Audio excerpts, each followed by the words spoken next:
اعوذ باللہ من الشیطان اللعین الرجیم بسم اللہ الرحمن الرحیم الحمد للہ وکفی وسلام علی عبادہ الذین اصطفی. درود بھیجئے محمد علیہ.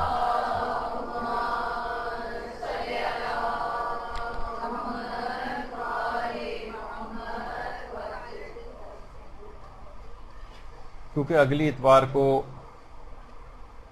15 شعبان گزر چکی ہوگی، اس لحاظ سے آج ہی کے دن امام زمانہ علیہ السلام کی ولادت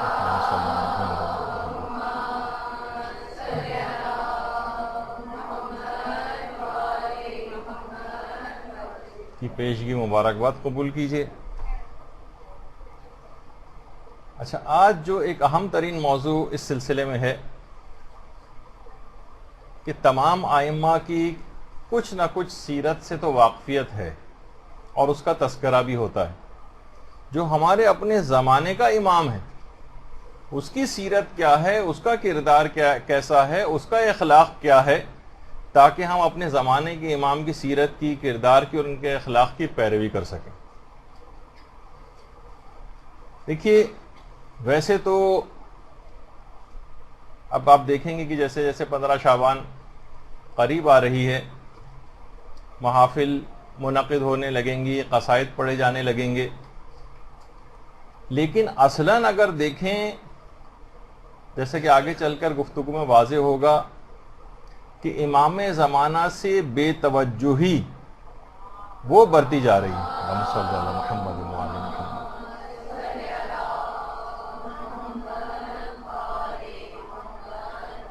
اور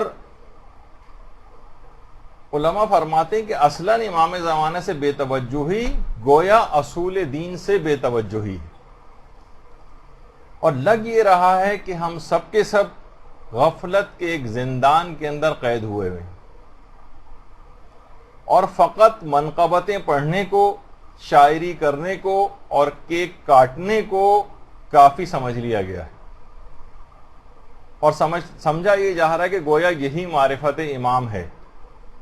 ان سب چیزوں کی بھی اپنی اپنی جگہ پہ الگ الگ اہمیت ہے، اس میں کوئی شک نہیں ہے، لیکن فقط یہی چیزیں کافی نہیں ہیں. دیکھیں، جس طریقے سے اگر آپ اصل دوا بیماری کی نہ کھائیں اور وائٹامن کھاتی رہیں تو کافی نہیں سمجھا جائے گا، مذمت کی جائے گی. واجب نمازیں اگر کوئی نہ پڑھے، فقط مستحب نمازیں پڑھتا چلا جائے، کافی نہیں سمجھا جائے گا بلکہ مذمت کی جائے گی. اور وہ تو مسئلہ ہے کہ جس کی گردن پر واجب روزے باقی ہوں اور وہ مستحبی روزہ رکھے تو مستحبی روزہ باطل ہو جاتا ہے.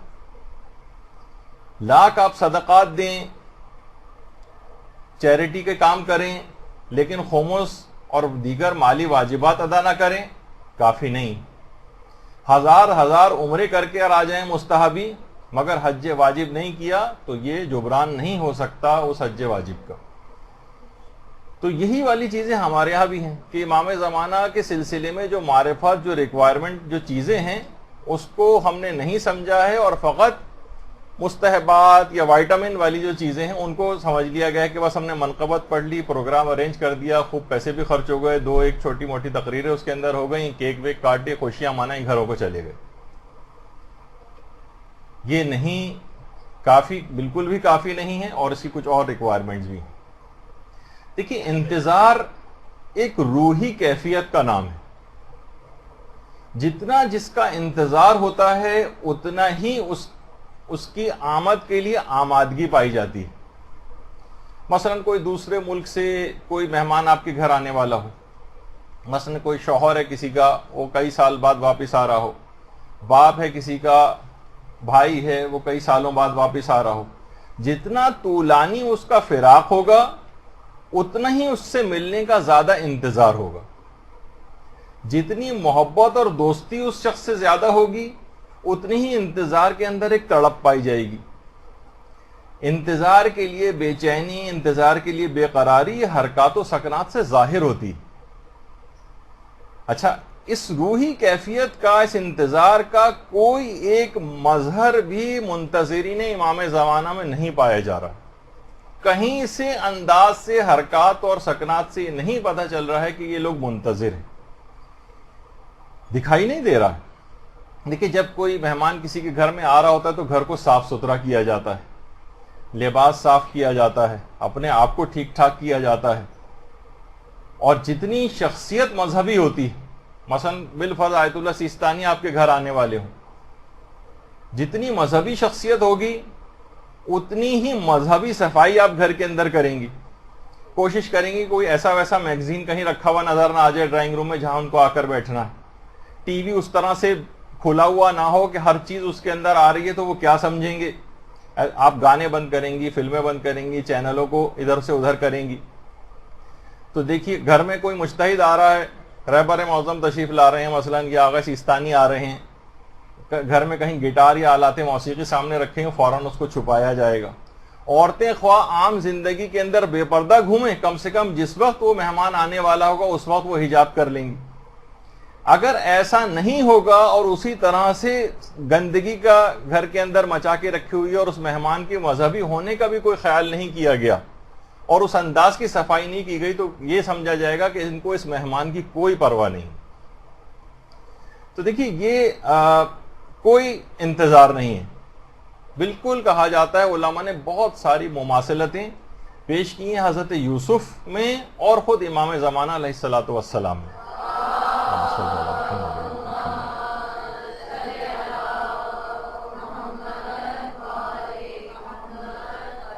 ان میں ایک مماثلت ہے حضرت یوسف میں اور امام زمانہ میں، وہ ہے بے قدری۔ کاروان والوں کو بھی اور ان کے اپنے بھائیوں کو بھی حضرت یوسف کے کوئی بھی معرفت نہیں تھی، کنویں میں ڈال کے ان کو دور کیا جا رہا تھا، معرفت ہی نہیں رکھتے تھے، اور بے قدری کی اس کیفیت تھی کہ ایک نبی خدا ان کے درمیان میں موجود ہے۔ کاروان والوں نے انتہائی کم قیمت پر جا کر فروخت کر دیا تھا حضرت یوسف کو بازار میں، بے قدری۔ اور یہی تقریباً شیعوں کی آج کیفیت ہے کہ جو مقام امام تھا، جو امام کی معرفت تھی، گویا اپنی دنیا پرستی کی وجہ سے، اپنی سطحی خواہشات نفسانی کی بنا پر ان کے پیچھے اپنا اتنا بڑا نقصان کر لیا اور اپنا رابطہ اور ارتباط اپنے عمل کی وجہ سے امام سے توڑ لیا۔ قولاً تو نہیں توڑا، قولاً تو ذرا ڈرتے ہیں زبان سے الفاظ نکالتے ہوئے کہیں کوئی بڑا نقصان نہ ہو جائے، لیکن فعلاً اس بات سے انکاری ہیں کہ ان کا کوئی امام بھی ہے۔ ہمارا عمل بتا رہا ہے کہ ہم اس بات سے انکاری ہیں۔ دیکھیے غیبت کے جو طولانی ہونا ہے اس کی ایک وجہ، جو طولانی ہونے کا جو مقصد ہے کہ اتنی طویل غیبت کیوں ہے، اس کی ایک وجہ علماء نے لکھی کہ اس کی ایک وجہ چھلنی میں ایمان والوں کا چھانا جانا ہے، کامل الایمان کو ناقص الایمان سے الگ کر دیا جائے۔ یہ بہت اہم اس کی وجہ بیان کی گئی، اور بہت کم ایسے رہ پائیں گے کہ جو کہ ایسا اعتقاد اور ایقان امام کے اوپر رکھتے ہوں گے۔ تو بہرحال توبہ کرنی ہے، کوشش کرنی ہے، اور امام ہی کی مدد سے اس مقام کو حاصل کرنا ہے کہ کسی بھی طریقے سے ہم اپنے سیرت اور کردار کو امام کی سیرت اور کردار اور ان کے اخلاق کے سانچے کے اندر جو ہے وہ ڈھال سکیں۔ اچھا، اب تھوڑی سی اس پہ گفتگو آگے ہوگی، لیکن ایک سوال اس طرح سے گردش کر رہے ہیں اور بار بار لوٹ پھیر کر کے آ رہے ہیں، بس 5 منٹ کے تقریباً وہ 2 سوالوں کے جواب دے کے پھر ہم اپنے موضوع کے اوپر آ جائیں گے۔ لوگوں نے اصل میں اتنے زیادہ سوال اس سلسلے میں کیے ہیں کہ اس کو موضوع بحث بنانا پڑ گیا۔ وہ یہ ہے کہ ابھی کچھ ہی عرصے پہلے سعودی عرب کے بادشاہ کا انتقال ہوا، تو ایک روایت بہت زیادہ گردش کر رہی تھی کہ امام زمانہ کے حوالے سے اس شخص کا دنیا سے جانا کیا یہ ظہور کی کوئی یقینی علامتوں میں سے ایک ہے، کیونکہ ایک روایت بھی ابو بصیر کی جو ہمارے چھٹے امام امام جعفر صادق علیہ الصلوۃ والسلام،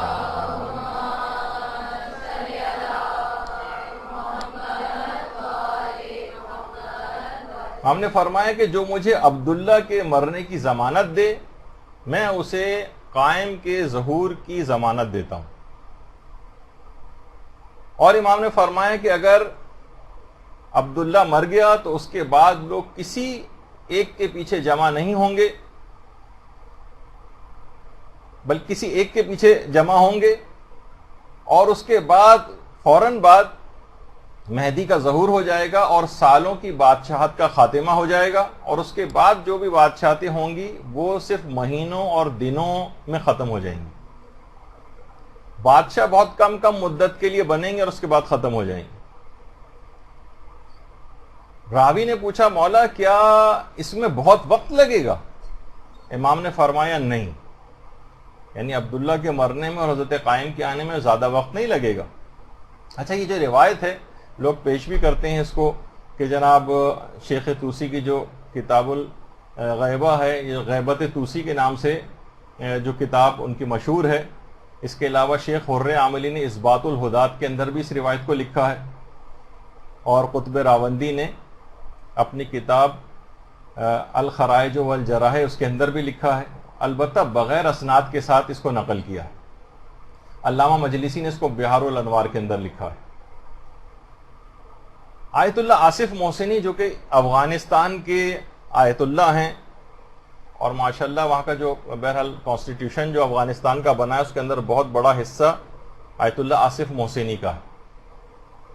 انہوں نے ایک کتاب لکھی ہے مشرعۃ و بحار الانوار، اس کے اندر یہ جو روایت ابھی آپ نے سنی ہے چھٹے امام کی، اس کے متعلق انہوں نے لکھا ہے کہ یہ روایت ضعیف ہے۔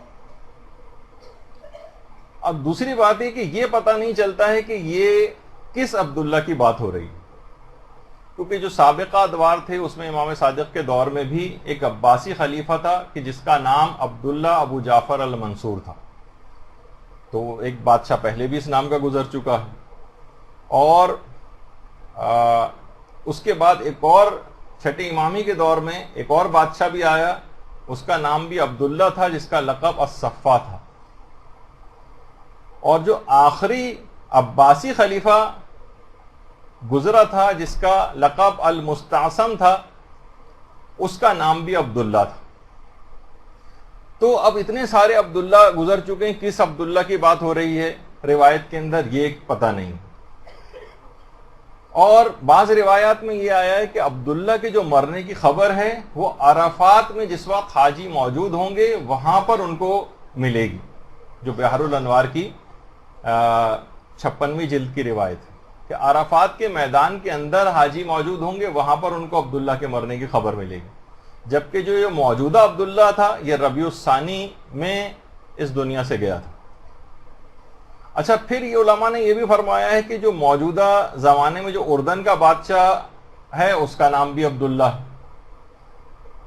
تو یقین سے نہیں کہا جا سکتا۔ تو ایک تو ورژن اس کا یہ ہے کہ کچھ علماء یہ کہتے ہیں کہ جیسے کہ آیت اللہ آصف محسنی کی روایت ضعیف ہے، کچھ علماء ایسے ہیں جیسے آیت اللہ نجم الدین طبسی۔ نجم الدین طبسی یہ فرماتے ہیں، وہ کہتے ہیں کہ یہ جو روایت ہے اس کی سند تو بے عیب ہے، البتہ کیونکہ اس کے اندر ایک راوی ہے جس کا نام ہے عثمان ابن عیسیٰ، اور وہ خود یہ کہتے ہیں کہ بلکہ آیت اللہ خوئی کے ریفرنس سے بات فرماتے ہیں کہ آیت اللہ خوئی فرماتے تھے کہ عثمان ابن عیسیٰ جو راوی ہے 743 روایات اس شخص سے ہیں، اور یہ خود ثقہ تھا، ابتدا میں یہ ثقہ تھا، بعد میں گمراہ ہو گیا۔ اچھا، اور یہ روایت اس نے گمراہ ہونے سے پہلے نقل کی ہے، اور علامہ ابن شہر آشوب نے تو اس راوی کو جو ہے اصحاب اجماع میں سے بھی قرار دیا۔ بہرحال نتیجہ یہ رہا کہ یقین سے تو یہ بات نہیں کہی جا سکتی کہ یہ وہی والا عبداللہ تھا، اور علماء یہ بھی فرماتے ہیں کہ ہو سکتا ہے کہ عبداللہ بطور نام کے نہ ہو، بطور جنس کے ہو، یعنی بندہ خدا، اور ہو سکتا ہے کہ سرزمین حجاز اصل میں بہت بڑا علاقہ ہے، اس زمانے میں بہت بڑا علاقہ تھا جس میں موجودہ عراق بھی حجاز میں شامل تھا، موجودہ شام بھی شامل تھا، مرف جو خراسان کہا جاتا تھا وہ بھی اس کے اندر شامل تھا۔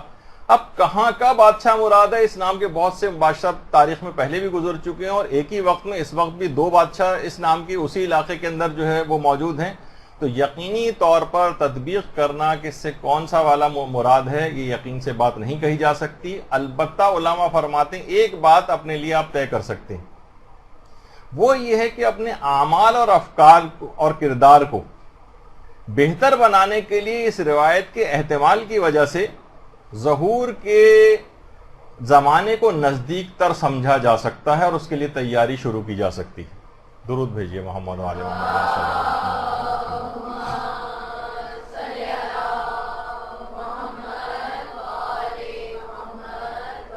تو یہ آپ کو کلیئر ہو گیا، کیونکہ سوالات بہت اس سلسلے میں آئے اور اپنے اپنے تئیں بہت سے علماء کو ہم نے دیکھا کہ وہ اس کی کلیریفیکیشن دیتے رہے، لیکن لوگ بہت زیادہ اس متعلق وہ تھے کہ ایک دم سے کوئی علامت پوری ہو گئی ہے اور امام کا ظہور گویا بہت نزدیک ہے.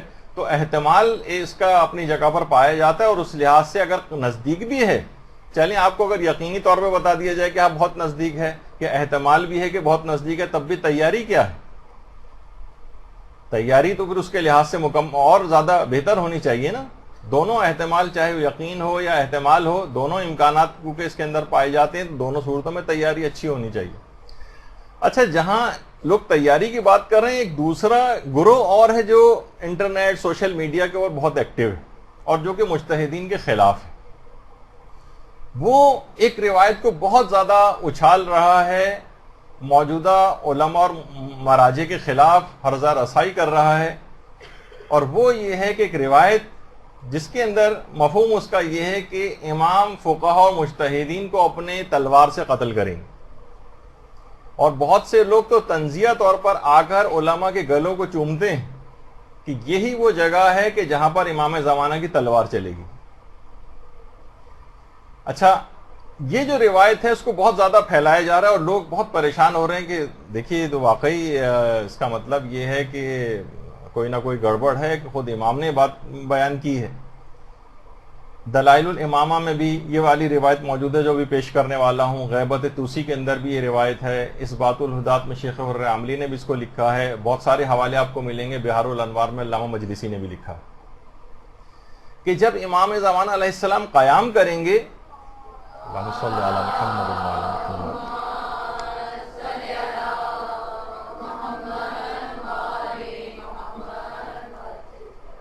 تو اس کے بعد امام کوفے کی طرف روانہ ہوں گے اور 16,000 افراد جو کہ سب کے سب قاری قرآن ہوں گے اور علماء دین ہوں گے، ان کی پیشانی پر عبادت کی کثرت کی وجہ سے گٹھے پڑے ہوئے ہوں گے اور شب بیداری سے ان کے چہرے زرد ہوئے ہوں گے، مگر نفاق سے دل ڈھکے ہوئے ہوں گے. وہ ایک آواز ہو کر کہیں گے، یبن زہرا، جدھر سے آئے تھے وہیں واپس لوٹ جائیے، ہمیں آپ کی کوئی ضرورت نہیں. دیکھیے روایت کے جملے. اچھا، امام زمانہ شہر نجف کے پیچھے سے اس گروہ کے اوپر جو 16,000 کی تعداد میں ہوگا، ان کے اوپر حملہ آور ہوں گے. ان سب کے سب کو موت کے گھاٹ اتار دیا جائے گا، اور اس جنگ میں حضرت حجت کی فوج کا ایک سپاہی بھی زخمی نہیں ہوگا. یہ روایت کے اندر جملے ہیں. اب یہ لوگ اس کو بہت اچھال کر پیش کر رہے ہیں کہ دیکھیے نجف کے علماء اور نجف میں کون رہتا ہے؟ علماء اور مجتہدین کا شہر ہے. تو یہ سب لوگ امام زمانہ کے خلاف ہو جائیں گے اور بہت برے باتیں ان کے متعلق کہی گئیں. ظاہر ہے کہ ان لوگوں کے کاروبار معاذ اللہ خمس کے پیسوں اور ان سے چل رہے ہیں. امام زمانہ جب آ جائیں گے تو ان کے ہاتھ سے قوت و اقتدار نکل جائے گا، تو یہ تو ظاہر ہے امام کے خلاف کھڑے ہو جائیں گے. دیکھیے اب اس کے جوابات سن لیجیے، کیونکہ یہ چیزیں پیش کی جا رہی ہیں. لوگ گھبرا کے پوچھ رہے ہیں کہ بھئی یہ کیا ہے مسئلہ. تو سب سے پہلی بات تو یہ کہ روایت ضعیف. اس کے سلسلہ سند میں حسن ابن بشیر نام کا ایک مجہول شخص ہے، جسے معجم اور رجال الحدیث میں آیت اللہ خوئی نے اس کو ضعیف قرار دیا. دوسری بات یہ ہے کہ اس روایت کے اندر یہ ہے کہ جو 16,000 افراد ہوں گے جو آ کر امام کا مقابلہ کریں گے، یہ بطریہ سے ہوں گے. فرقہ بطریہ خود روایت کے اندر موجود ہے. یہ جو قاری قرآن ہوں گے اور جو یہ علماء آئیں گے، یہ فرقہ بطریہ سے ہوں گے. اچھا، روایت کے اندر کیا ہے کہ 5ویں امام سے یہ روایت ہے کہ جب مہدی کوفے کی سمت روانہ ہوں گے تو وہاں بطریہ فرقے کے، تبریہ نہیں بلکہ بطریہ فرقے کے 16,000 افراد اسلحوں سے لیس ہو کر حضرت کی راہ میں حائل ہوں گے. وہ لوگ قرآن کے قاری اور علماء دین ہوں گے جن کی پیشانی پر عبادت کی کثرت سے گٹھا پڑا ہوا ہوگا، شب بیداری کی وجہ سے چہرے زرد ہوں گے مگر نفاق سے ڈھکے ہوئے ہوں گے.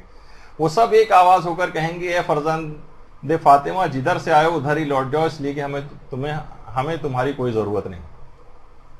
اچھا اب دیکھیے یہ فرقہ بطریہ کیا ہے. فرقہ بطریہ اصل میں فرقہ زیدیہ کی ایک شاخ ہے. یمن کے اعتبار سے فرقہ زیدیہ کا کافی کچھ دنوں پہلے شہرہ ہوا تھا، اور ظاہر ہے کہ زیدیہ فرقہ ایک گمراہ فرقہ ہے، اور کسی حد تک چند ایک باتوں کے اندر وہ آپ کے ساتھ ہے، باقی ان کے نظریات بالکل الگ ہیں. اور خود یہ جو فرقہ بطریہ ہے جو زیدیہ کی ایک شاخ ہے، ان کے منحرف عقائد ہیں، اور یہ خلافت شیخین کو امیر المومنین کی خلافت سے بھی افضلیت دیتے ہیں، اور قائل ہیں اس بات کے کہ ان کی خلافت برحق ہے ان سے پہلے. اب بتائیے اس بات کا ہمارے علماء شیعہ اثنا عشریہ سے کیا تعلق ہے ان عقائد کا؟ لیکن ظاہر ہے کہ جو جہالت کی وجہ سے یہ چیزیں پھیلائی جاتی ہیں اس کے اندر، اس کا زیادہ سے زیادہ صرف یہ نتیجہ نکل سکتا ہے کہ اس زمانے میں گمراہ فرقے کے کچھ علماء کا ایک گروپ اپنے ماننے والوں کے ساتھ امام کے خلاف ہو جائے گا. زیادہ سے زیادہ یہ بات پتہ چلتی ہے، امام کے خلاف صف آ رہا ہوگا، لڑنے کے لیے جنگ وغیرہ کے اندر آئے گا. اچھا ہو سکتا ہے کہ باطل قوتوں کے ساتھ مل کر اس زمانے میں اس گروہ کا نجف کے اطراف میں یا خود نجف کے کچھ علاقوں پر ان کا قبضہ ہو جائے. بالکل ممکن ہے. جیسے کہ اب سے چند سال پہلے تک آپ نے کہاں داعش وغیرہ کا نام سنا تھا، لیکن کیا ہے کہ یہود و نصارہ اور چند غدار مسلمان حکمرانوں کے ساتھ ساز باز کر کے عراق اور شام کا کتنا بڑا حصہ ان لوگوں کے قبضے کے اندر چلا گیا. تو ممکن ہے نا ایسا کہ اس زمانے میں جب امام کا ظہور قریب ہو تو اس طرح کے کچھ افراد نجف کے اطراف کے اوپر قبضہ کر لیں، اور اس قسم کے افراد بظاہر جو ہے کچھ اس طرح کا تاثر بھی رکھتے ہیں کہ بھئی یہ بڑے سخت قسم کے مذہبی ہوتے ہیں، اور جب بھی کہا کہ نفاق سے ڈھکے ہوئے ان کے چہرے ہوں گے، چاہے گٹھے پڑے ہوں اور چہرے پر بہت بڑی سی داڑھی ہو ان کے وغیرہ وغیرہ، یعنی کچھ ظاہری حلیہ ان کا ضرور ایسا ہوگا. تو اچھا بالفرض اگر اس کے اندر فرقہ بطریہ کا تذکرہ نہ بھی ہوتا، تب بھی اس سے یہ بات کیسے ثابت ہوتی ہے کہ 100% فقہاء شیعہ امام کے مخالف ہو جائیں گے؟ دیکھیے آج بھی جن کی تقلید ہوتی ہے، اب تو ان کا انتقال ویسے ہو گیا ہے لیکن اب تک ہوتی ہے، فرقہ شیخیہ جو شیعہ کا ایک گمراہ فرقہ ہے، فرقہ شیخیہ کویت میں جو اپنے نام کے ساتھ لگاتے ہیں آیت اللہ احسن الحائری الحقاقی، حسن الحائری الحقاقی، تو یہ بھی اپنے نام کے ساتھ، یہ بھی ظاہر ہے اپنے آپ کو ایک مرجع کے طور پر ڈکلیئر کرتے ہیں. تو اسی طریقے سے اس زمانے میں بھی کچھ ایسے افراد ہوں گے جو اپنے آپ کو مرجعیت کے دعوے دار ہوں گے، اور اپنے ماننے والوں کا جو ہے باقاعدہ ایک جو ہے گروپ بھی جو ہے وہ بنا لیں گے. تو ہو سکتا ہے کہ اس وقت اس طرح کا کوئی منحرف گروپ جو ہے وہ موجود ہو. اب چونکہ روایت کے اندر فرقہ بطریہ کا تذکرہ ہے تو اس لحاظ سے یہ ہم پر اس کا، ہمارے علماء پر اس کا اطلاق نہیں ہوتا. اور خود علماء اہل سنت یہ فرماتے ہیں کہ اعتقادی مسائل کے اندر فرقہ بطریہ جو ہے وہ معتزلہ کے ہم خیال ہیں، معتزلہ کے، اور جو فروعی مسائل ہیں اس کے اندر یعنی نماز روزہ اور اس طرح کے جو مسئلے ہیں ان کے اندر یہ امام ابو حنیفہ کی پیروی کرتے ہیں، اور کچھ ان کے پیروکار فقہ شافعی کی پیروی کرتے ہیں. باقاعدہ جو ان کی بہجت الاصال کے نام سے جو کتاب ہے، اور الملل والنحل جو علامہ شہرستانی کی کتاب ہے، اس کے اندر باقاعدہ علماء اہل سنت نے اس فرقے کا تعلق فرقہ زیدیہ اور اس کا کہا ہے کہ یہ اکثر باتوں کے اندر اہل سنت کے علماء کی پیروی کرنے والے ہیں. تو بتائیے اس کے اندر کہاں اس بات سے ثابت ہوئی یہ بات کہ یہ افراد جو ہیں فقہاء شیعہ اس سے مراد ہیں. لیکن ایک ایسی وبا کے طور پر ایک وائرل اس کو کر دیا گیا ہے انٹرنیٹ وغیرہ پہ تاکہ لوگوں کو گمراہ کیا جا سکے اور ہٹایا جا سکے. دیکھو ان فقہاء اور مجتہدین کے خلاف تو امام کا خود قیام ہوگا اور یہ خود امام کے مخالف ہو جائیں گے کیونکہ ان کے ہاتھ سے گویا تقلید وغیرہ کا اقتدار چھن رہا ہوگا مرجعیت کا. اچھا، اور صرف اس وجہ سے کہ نجف کے اطرافی علاقے کے اوپر ان کا قبضہ ہو جائے گا، اس بنا پر ہمارے علماء کے سر کے اوپر یہ چیز تھوپ دی گئی. اب دیکھیے جیسے آخری زمانے کے لوگوں کی اخلاقی گراوٹ کی جتنی بھی روایات ہیں، کیا اس سے مثلا اس آخری زمانے کے جو لوگ ہوں گے وہ دھوکے باز ہوں گے اور کینہ پرور ہوں گے اور احکام قرآن کا اور احکام الہی کا مذاق اڑانے والے ہوں گے اور خواہشات نفسانی کے اندر جو ہے گرفتار ہوں گے اور برائیوں کو بھی نیکی سمجھ کر انجام دیں گے، جیسے کہ آخری زمانے کی روایات ہیں. تو کیا اس سے یہ مراد ہے کہ اس زمانے کے 100% مومنین ایسے ہو جائیں گے؟ کیا یہ مراد ہے؟ نہیں. کیا اس روایت کو پیش کر کے ہم 100% اس زمانے کے تمام مومنین کی مذمت کریں گے؟ نہیں کریں گے. دیکھیے وہ جو کہا جاتا ہے نا آخری زمانے میں اتنا برا زمانہ ہو جائے گا کہ باپ ایک وقت کی روٹی کے لیے اپنی بیٹی کو بازار میں لے جا کر فروخت کرے گا. تو کیا یہ سارے کے سارے والدین ایسا کریں گے؟ نہیں. چند ایک افراد ہوں گے جو اس نوبت تک پہنچیں گے. تو کیا پورے زمانے کے تمام مومنین پہ یہ چیز تھوپی جائے گی؟ تو دیکھیے بعض کا فعل سب پر منطبق نہیں کیا جا سکتا. تو ایک باطل فرقے کے منحرف جو گروہ ہیں، ان کے علماء کا جو گروہ ہے، ان کا اطلاق کر کے فقہاء شیعہ کو تانا زنی کرنا، جبکہ یہ فقہاء شیعہ کتنے مقام اور مرتبے کے حامل کہ ہمارے امام علی نقی علیہ الصلوۃ والسلام فرماتے ہیں صلی اللہ علیہ وسلم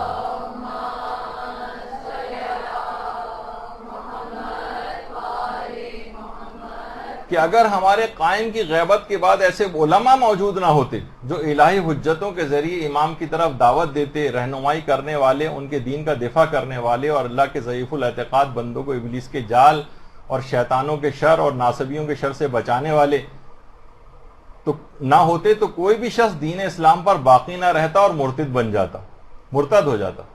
یہی علماء ہیں جو ضعیف الاعتقاد شیعوں کی رہبری کو یوں اپنے ہاتھ میں لیتے ہیں جیسے کشتی کا ناخدا کشتی کی رہبری کو اپنے ہاتھ میں لیتا ہے.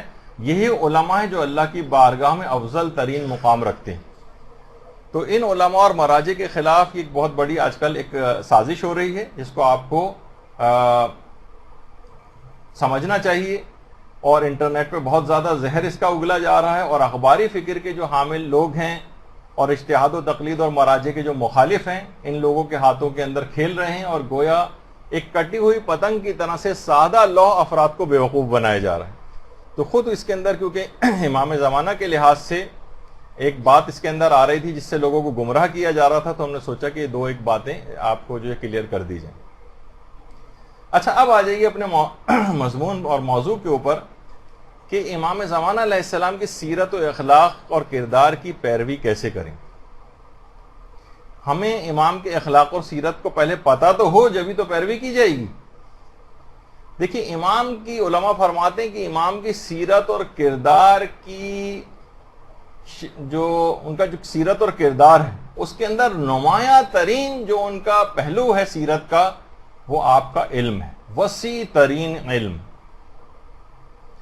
اتنا زیادہ علم ہے امام زمانہ علیہ السلام کا کہ اللہم صلی علی محمد وعلی محمد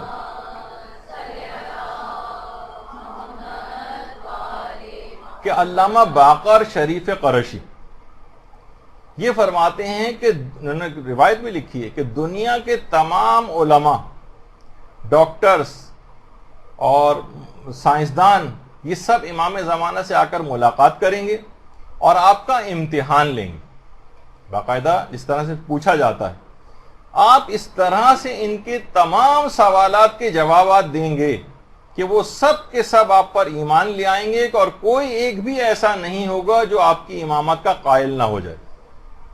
امام زمانہ کا اتنا وسیع ترین علم ہوگا دنیا کے اعتبار سے بھی، یعنی تمام سائنسدان، تمام ڈاکٹرز، تمام فلکیات کے ماہر آئیں گے اور باقاعدہ آ کر امام سے سوال جواب کریں گے کہ ہم دیکھیں کہ واقعی جو اپنے دعوے کے اندر سچے ہیں یعنی، کیونکہ امام تو ہر تمام علوم کا حامل ہوتا ہے. امام ایک ایک کو ایسا جواب دیں گے کہ وہ بالکل قانع ہو جائیں گے اور فوراً اسی وقت امام کے اوپر ایمان لے آئیں گے. اچھا علم دین کے اعتبار سے بھی راوی سے بلکہ راوی نے امام حسین علیہ الصلوۃ والسلام سے ایک دفعہ پوچھا تھا، اللہم صلی علی محمد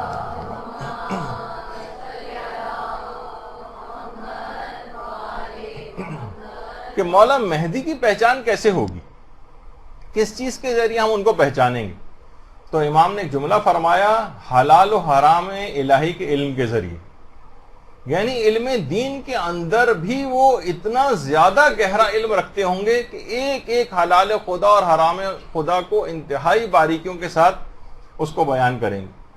لہٰذا سیرت امام کیا بنی، سیرت امام کا کردار کیا بنا کہ علم دین اور علم دنیا دونوں کے اندر ایک کمال کو حاصل کرنا ہے.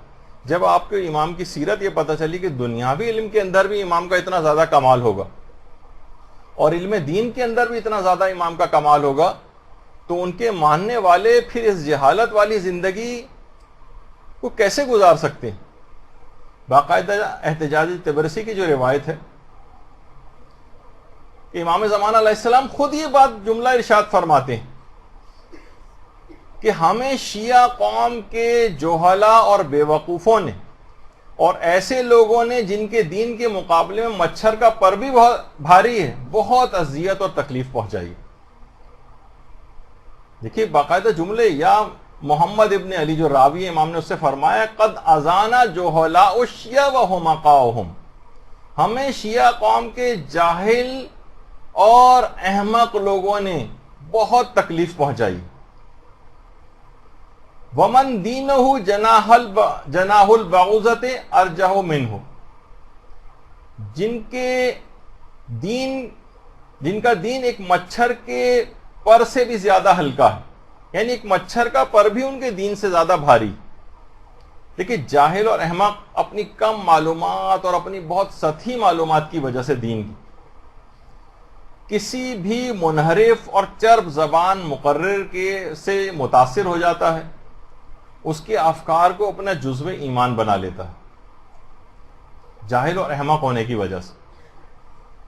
اور پاکستان میں کتنے ہی علاقوں میں اور دنیا کے مختلف علاقوں میں یہ سادہ لوح جو افراد ہیں، یہ صرف اپنی کم علمی کے باعث ان افراد کے ہتھے چڑھ جاتے ہیں، اور ممبروں پر یہ جو جاہل خطیبوں کا قبضہ ایک لحاظ سے ہو گیا ہے، اور وہ جو کرتب اس پہ اوپر بیٹھ کر دکھاتے ہیں اور حاضرین کو گویا اپنی انگلیوں کے اوپر نچاتے ہیں.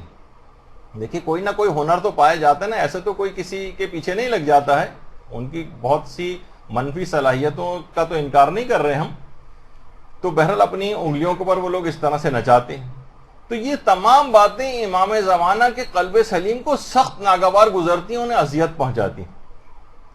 اور سوچئے کہ کتنی صدیاں ہو گئیں امام غائب ہیں، نہ جانے ایسے کتنے ہی جاہل اور احمق شیعوں نے امام کو کتنی اذیتیں پہنچائیں. امام خود فرماتے ہیں کہ مجھے جاہل اور احمق شیعوں نے شدید اذیت پہنچائی، اور کتنا امام کے دل کو ان لوگوں نے غمگین کیا ہوگا.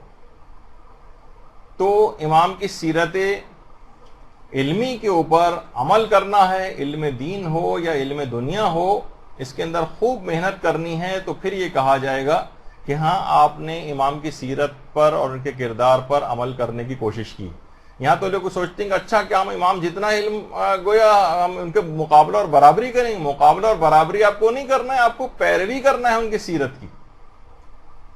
تو یہ ایک بہت بڑا مسئلہ ہے کہ امام نے خود اس بات کو سختی کے ساتھ ناپسند کیا ہے کہ مجھے جاہل شیعہ نہیں چاہیے، مجھے احمق شیعہ نہیں چاہیے، ورنہ یہ کسی بھی چرب زبان مقرر کے پیچھے ہو جائیں گے، اس کے افکار کو قبول کر لیں گے اور اپنے دین کی عمارت کو بالکل منہدم کر دیں گے. اور امام کی جو قربانی ہے ہمارے امام حسین علیہ السلام کی اور پورے خانوادے کی، گویا ایک لحاظ سے وہ جو دین کو بچانے کے لیے کام کیا تھا، تو اپنی حماقت اور جہالت کی وجہ سے اسی دین کو ختم کرنے کے آج کے دور میں بھی در پہ ہیں.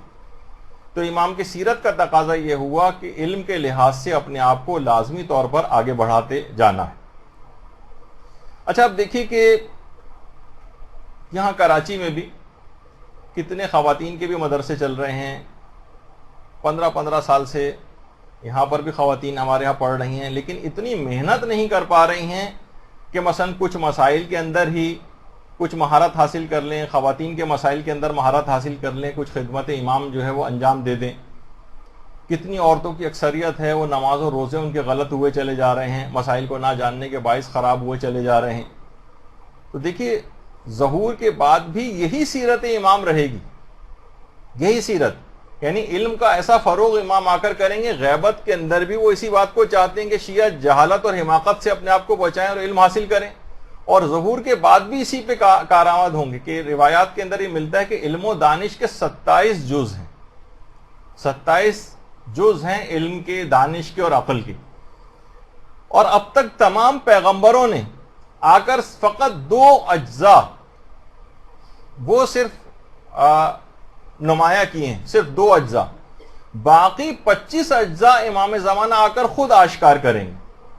اللہم صلی علی محمد و علی محمد۔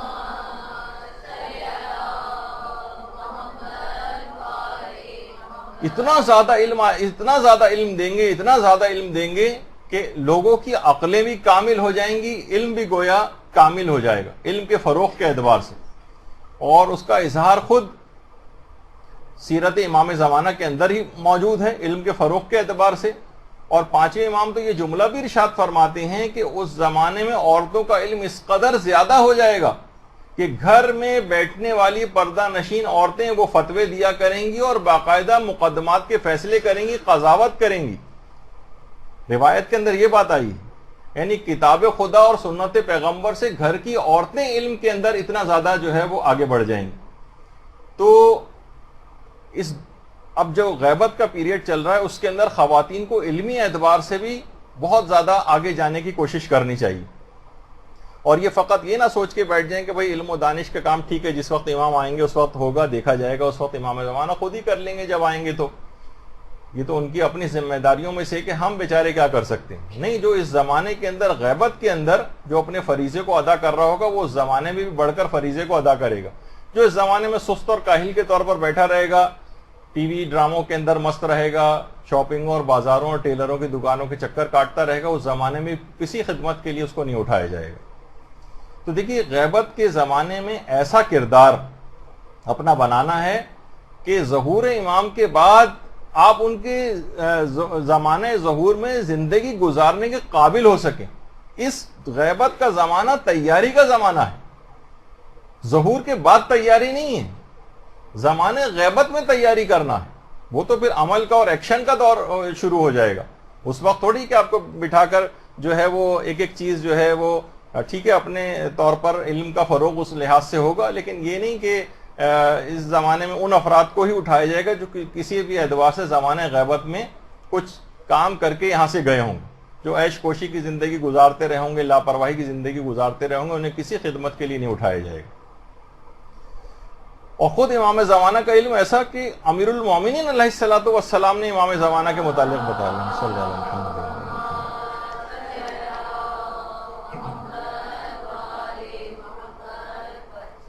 کہ وَآتَرُكُمْ عِلْمًا، ان کا علم بہت وسیع ہے۔ کون یہ بات کہہ رہا ہے؟ باب مدینۃ العلم، باب مدینۃ العلم امیر المومنین علیہ السلام فرما رہے ہیں کہ امام زمانہ کا علم بہت وسیع ہے۔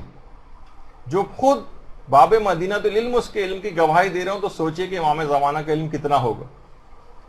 اور دوسری امام کی خصوصیت یہ ہے جو روایت کے اندر ان کا اخلاق بتایا گیا ہے، غیبت نعمانی، صلہ رحمی۔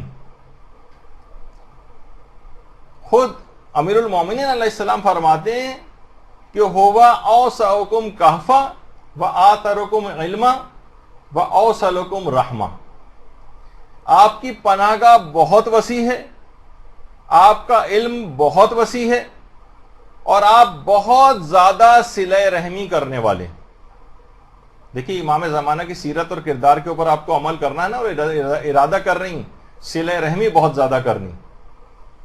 اچھا، یہاں ہم اپنے آپ کو دیکھتے ہیں کہ ہم معمولی باتوں کے اوپر قطع رحمی ہوتی، صرف معمولی باتوں پر۔ کسی نے مثلا آئے، کسی کو سلام نہیں کیا، بات چیت ترک کر دی، کسی نے کسی تقریب میں نہیں بلایا، قطع رحمی ہو گئی، سالہ سال بات چیت نہیں کر رہے۔ حتیٰ کہ شادی میں مووی کے لیے ہمیں نہیں پوچھا، کیوں اسٹیج پر بلا کے مووی نہیں بنوائی تھی، اس کے اوپر قطع تعلق ہو جاتے ہیں لوگوں۔ کسی نے کوئی جواب دے دیا ایسا، اس کے اوپر قطع تعلق ہو جاتا۔ معمولی پیسوں کے معاملوں کے اوپر صلہ رحمی کو ختم کر کے قطع رحمی کے اندر تبدیل کر دیا جاتا۔ تو باقاعدہ امام زمانہ کے متعلق آقا باقر شریف قرشی نے اپنی کتاب کے اندر ایک حدیث لکھی ہے کہ امام تمام اموال دنیا کو سامنے رکھ کر لوگوں سے کہیں گے، دیکھو اس مال کو، اس کی وجہ سے تم نے لوگوں کے ساتھ قطع رحمی کی تھی، تھوڑے سے پیسوں کے اوپر تمہارا اختلاف ہو گیا، ساری زندگی کے لیے بات چیت بند کر دی۔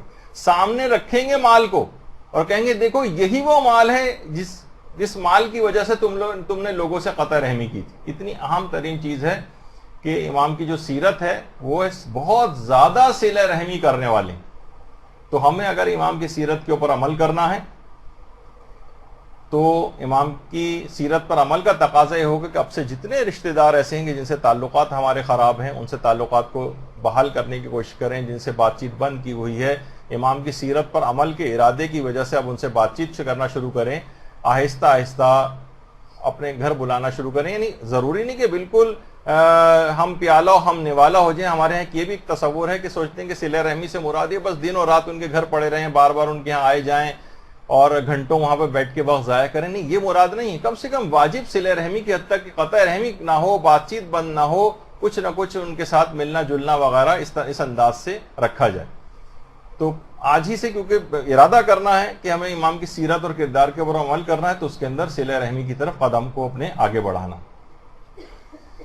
امام خود کینے اور دشمنی کے سخت خلاف ہیں.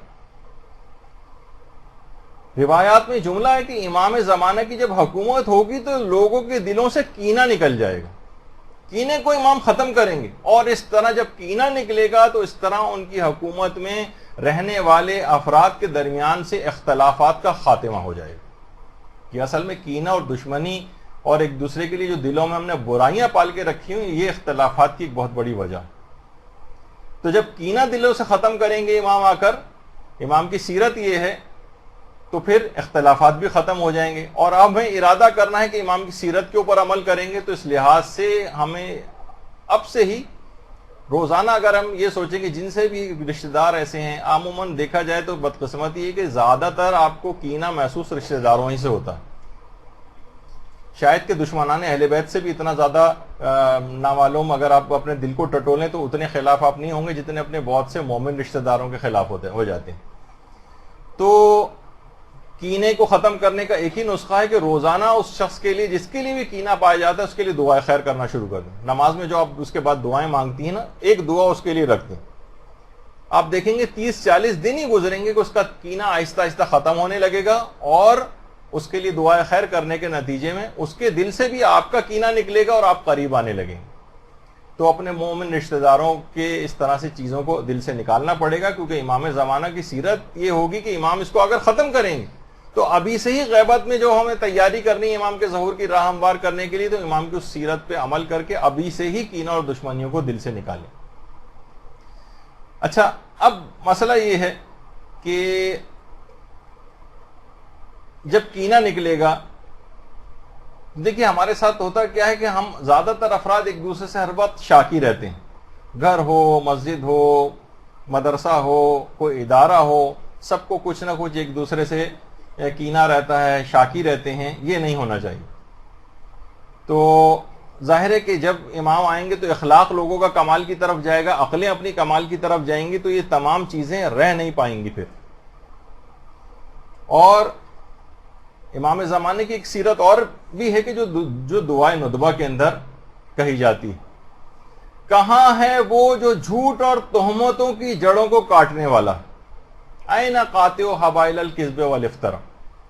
کہاں ہے وہ جو جھوٹ اور تہمتوں کی جڑ جو ہے اس کو کاٹنے والا ہے. تہمتوں کی جڑ کو امام ختم کریں گے.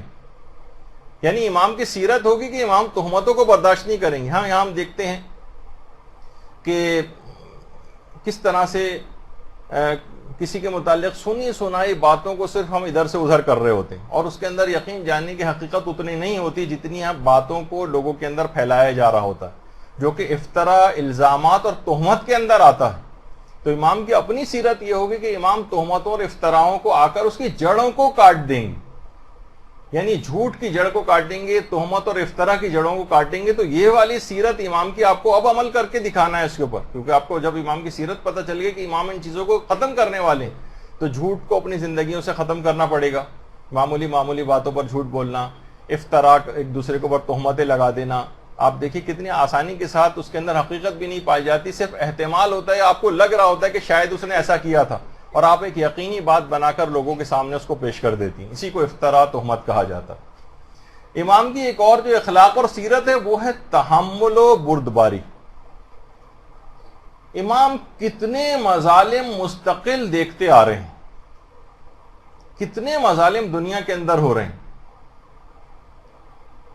اور اس کے ساتھ ساتھ جنت البقیع کی اجڑی ہوئی قبروں کا نوحہ امام سنتے ہیں،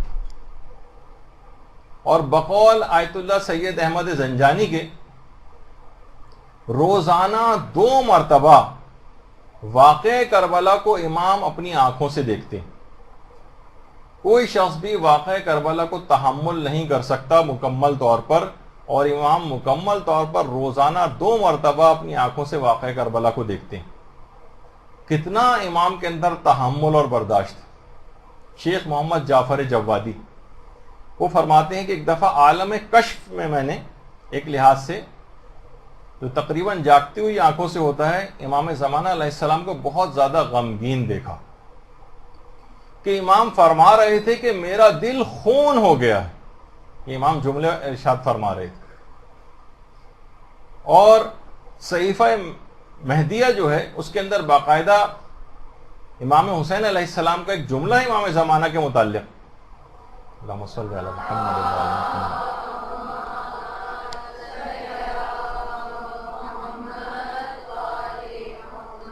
کہ مہدی اپنے دور کی مظلوم ترین شخصیت ہوگا، مظلوم ترین شخصیت۔ تو اب امام کی اس مظلومیت اور غم و حزن کے سلسلے میں اولین ضرورت تو پہلی یہ ہے کہ اپنے کسی عمل سے امام زمانہ علیہ السلام کو مزید غمگین نہ کیا جائے۔ دیکھیے امام پہلے ہی اتنے غمگین ہیں، ان کا دل خون کے آنسو ہر وقت رو رہا ہوتا ہے، تو اپنے عمل سے مزید آپ کے نامہ عمل پہنچائے جاتے ہیں امام تک، امام دیکھ کر آنسو بہانے لگتے ہیں، رونے لگتے ہیں اپنے شیعوں کی مظالم کو دیکھ کر بھی اور ان کی اپنی حالت زار کو دیکھ کر بھی۔ تو کم سے کم امام کے دل کو اپنے عمل سے تو تکلیف نہ پہنچائیں، ان کے ظہور کے لیے کوششیں کریں۔ 1000 سال سے زائد عرصہ گزر چکا ہے، کس قدر صبر اور برداشت کا مظاہرہ امام زمانہ کر رہے ہیں، تحمل اور بردباری ان کی سیرت۔ دیکھیے حضرت عباس علمدار علیہ الصلوۃ والسلام،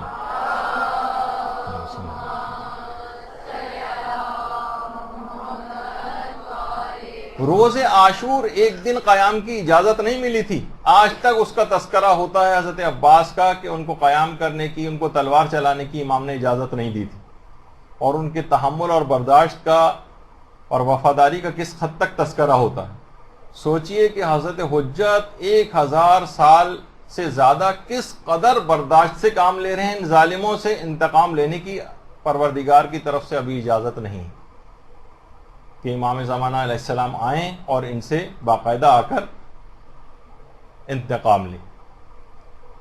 اسی لیے امام زمانہ علیہ السلام کے لیے امام زمانہ کے لیے دعا کرنے کا حکم بہت زیادہ ہے، دعا کرنا، اور خود امام علیہ السلام بھی اپنے ظہور کی ہر وقت دعا کرتے رہتے ہیں، اور اپنے ماننے والوں سے بھی یہ تقاضا کرتے ہیں کہ ان کے لیے دعا کریں۔ دیکھیے یعنی یہ جو دعائے فرج ہے یا امام زمانہ کے ظہور کی دعا کرنا خود سیرت امام زمانہ، امام خود بھی اپنے ظہور کی دعا کرتے ہیں، تو آپ کو کم سے کم امام کی سیرت کے اوپر عمل کرنا ہے کہ روزانہ صبح و شام امام زمانہ کی ظہور کے لیے دعا کرتے رہیں، اور دعا کے ساتھ ظاہر ہے کچھ اور لوازمات بھی ہیں جس میں پہلے بھی بہت سی نشستیں ہو چکی ہیں، اور کل بھی برادر وسیع امام نے بھی اس سلسلے میں گفتگو کیا، آج مولانا محترم عامر یعصوبی قبلہ وہ بھی اس سلسلے میں مزید گفتگو فرمائیں گے۔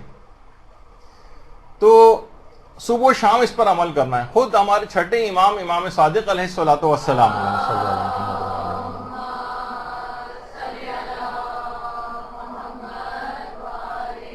تعقیبات نماز میں کامل ترین دعا امام زمانہ کے لیے کیا کرتے تھے، کامل ترین دعا۔ اور آج کل لوگوں میں دیکھنے میں آ رہا ہے کہ اجتماعی طور پر کوئی خاص رغبت اس سلسلے میں، اوور آل دعاؤں کا رجحان کچھ کم نظر آ رہا ہے۔ ذرا سا اچھا اس حد تک دعاؤں کے سلسلے میں ہونے لگی چیز، پہلے بھی میں ایک دفعہ اشارہ کیا تھا کہ ذرا سی کوئی پوسٹ مدرسہ لگا دیتا ہے کہ دعا کے سلسلے میں، تو فوراً لعنت اور ملامت کے جو ہے کمنٹس نیچے آنے لگتے ہیں ہمارے پاس، کہ یہ لوگ گویا عمل سے ہٹا کر لوگوں کو صرف یہ دعاؤں کی طرف لگانا چاہتے ہیں۔ حالانکہ ایسی بات نہیں، عمل کے لحاظ سے بھی کتنی چیزیں آ رہی ہوتی ہیں، لیکن وہ جو ایک لحاظ سے دعا کے سلسلے میں ایک کراہیت سی لوگوں کو ہونے لگی ہے معاذ اللہ. یہ ایک بہت ہی افسوسناک ایک صورتحال ہے، جبکہ یہ سیرت امام زمانہ ہے، بلکہ تمام ائمہ کی سیرت رہی کس انداز سے دعا کرتے تھے، اور خاص طور پر تعجیل فرج کے لیے. امام حسن عسکری علیہ السلام کی قنوت میں الگ سے ایک اسپیشل دعا ہوتی تھی امام زمانہ کے لیے. اللہم صلی اللہ علیہ وسلم.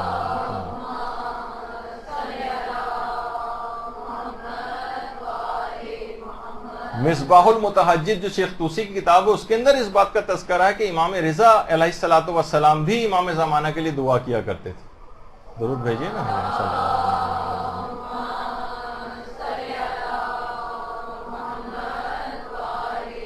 اور رمضان کی راتوں میں دعائے افتتاح پڑھنے کی کتنی تاکید آئی ہے، اور ایک دعا جو واجب نمازوں کی تعقیبات میں پڑھی جاتی ہے، رمضانوں میں زیادہ پڑھی جاتی ہے، عام دنوں کے اندر بھی پڑھی جا سکتی ہے. اللہم ادخل علی اہل القبور السرور، کہ پروردگارہ اہل قبور کی قبروں میں سرور و شادمانی و فرحت اور خوشی داخل فرما. اور پوری ایک دعا ہے. علماء فرماتے ہیں کہ اس دعا کا جو مضمون ہے، اس کا صحیح ترین اطلاق ظہور امام زمانہ کے بعد ہوگا، کہ اہل قبور کی قبروں میں یہ خوشخبری سنائی جائے گی کہ تمہارے وقت کے امام نے ظہور کر دیا. اصل اطلاق اس کا امام زمانہ علیہ السلام کے لیے. اور اصلاً دیکھا جائے تو کہا جاتا ہے، علماء فرماتے ہیں کہ دعا ظہور امام کے سلسلے میں، یعنی جس کا مضمون ہے، اس کا صحیح ترین اطلاق اس موقع کے لیے. اور اس سیرت کے اوپر عمل کرنا اس قدر ضروری ہے، یعنی امام زمانہ کے سلسلے میں ان کے ظہور کی دل سے دعا کرنے کے سلسلے میں، کہ صاحب مکیال المکارم تقی موسوی اصفہانی، بڑی مشہور ترین کتابوں میں سے ہے امام زمانہ کے سلسلے میں مکیال المکارم. اس میں اپنے ایک دوست کا مکاشفہ نقل کیا ہے تقی موسوی اصفہانی، اور کہا کہ ان کے دوست فرماتے ہیں، جو خود بڑے عالم دین تھے، کہ میں نے مکاشفے میں امام حسن مجتبی علیہ الصلوۃ والسلام کی زیارت کی.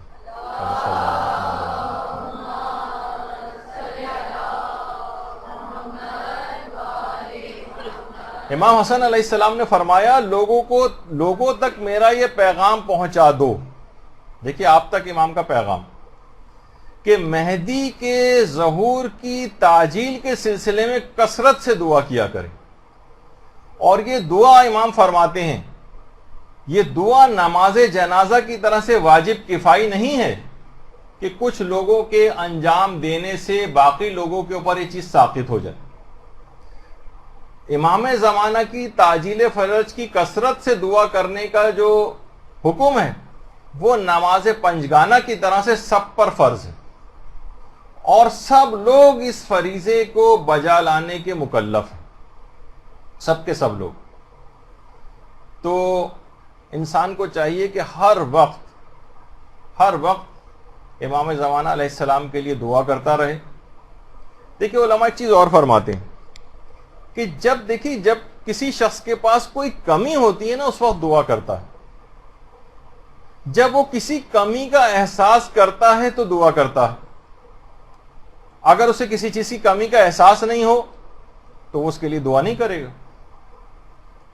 مثلا کسی کے پاس اگر رزق کی بہت فراوانی ہے، کسی کے پاس مثلا بہت زیادہ پیسہ ہو، تو اس کو رزق کی دعا میں کوئی خاص دلچسپی نہیں ہوگی.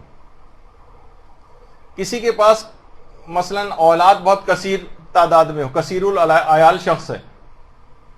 اب بہت ساری دعاؤں کے اندر، خود ہمارے ایک دوست ہیں جو ماشاءاللہ کثیر العیال ہیں، تو باقاعدہ ان کی تعقیبات نماز کی جو کتاب ہے، اس میں وہ صفحات ان کی بیگم نے باقاعدہ نکال دیے گے جہاں پر اولاد کے سلسلے میں دعا لکھی ہوئی، اور باقاعدہ کچھ جگہوں مارکر سے انہوں نے مٹا دی ہیں کہ کہیں ان کے شوہر اس کو نہ پڑھنے لگے.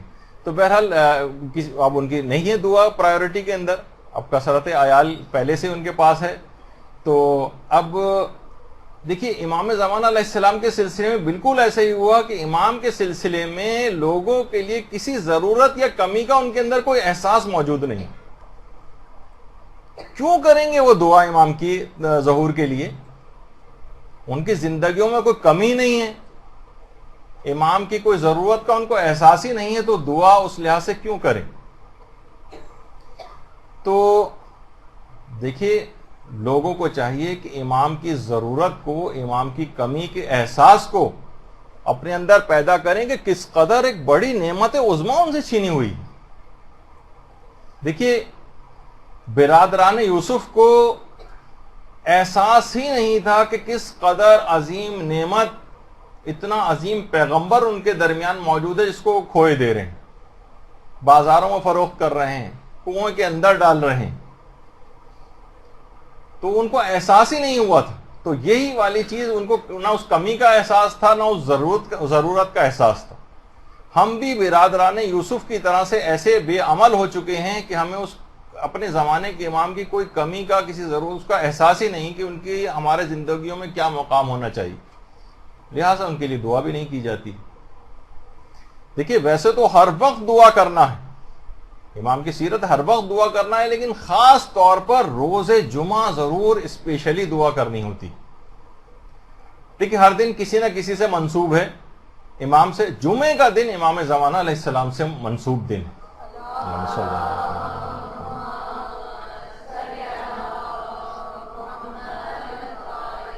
بلکہ بہت ساری روایات میں تو جمعے کو کنائے کے طور پر استعمال کیا گیا ہے. امام زمانہ ہی کو جمعہ کہا جاتا ہے روایات کے اندر.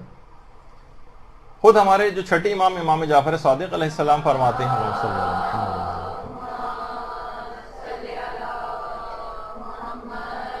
کہ جو شخص بھی ہر شب جمعہ کو سورہ بنی اسرائیل کی تلاوت کرے گا وہ جب تک نہیں مرے گا جب تک کہ امام زمانہ کو نہ پا جائے اور وہ ان کے مددگاروں میں شامل ہوگا. مددگاروں میں تو ہر شب جمعہ سے کوشش کرنی چاہیے کہ سورہ بنی اسرائیل اور اس کے علاوہ بھی جمعے کے دن بھی اس لحاظ سے ان کے لیے دعا کی جائے. اچھا نمازوں کے بعد دیکھیے امام کے ظہور کی دعا کے حوالے سے بات ہو رہی ہے. نمازوں کے بعد اگر کوئی شخص یہ درود پڑھے روایت میں اللہم صلی علی محمد وآل محمد وعجل فرجہم، تو جب تک نہیں مرے گا جب تک کہ اس کو امام کا دیدار نصیب نہ ہو جائے.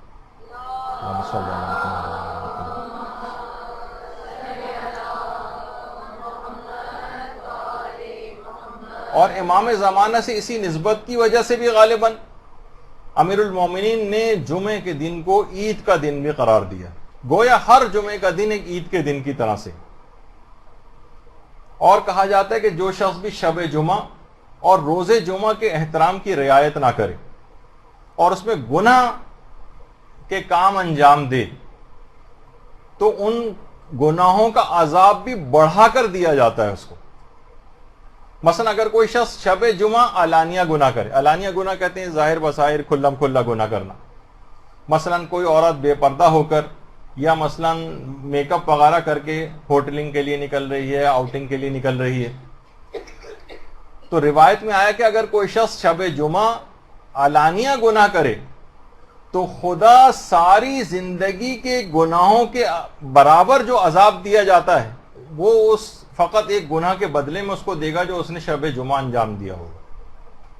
شب جمعہ عام طور پہ پہلے تو ذرا جب چھٹی ہوتی تھی جمعے کے دن تو اسی رات کو لوگ ویکینڈ ہونے کی وجہ سے آؤٹنگ کے لیے نکلتے تھے، اور آج بھی اگر اس طرح سے کوئی نکل رہا ہے اور علانیہ گناہ کرتے ہوئے جو ہے وہ جا رہا ہے، ساری زندگی کے گناہوں کو اگر جمع کیا جائے اور ان کا جو عذاب دیکھا جائے تو وہ فقط اور فقط شب جمعہ علانیہ گناہ کرنے والوں کو دیا جاتا ہے. تو اس دن، اس رات کی بھی اور شب جمعہ کی اور دن کے حوالے سے اس کی بہت تاکید ہے، اس کا ایک اسپیشل احترام کیا جائے. دیکھیے جمعے کو امام زمانہ کا دن اس کو کہا جاتا ہے، اس کے اندر بہت خیر و برکت ہے. ہر ایک گھنٹے میں جمعے کے دن، اسی وجہ دیکھیں غالباً شاید یہی وجہ ہے کہ جمعہ کا دن اتنا برکت ہے امام زمانہ سے منسوب ہونے کی وجہ سے کہ اس کے ہر ایک گھنٹے میں 6 لاکھ انسانوں کو آتش جہنم سے آزاد کیا جاتا ہے، ہر ایک گھنٹے میں. اللہم صلی اللہ علیہ وسلم.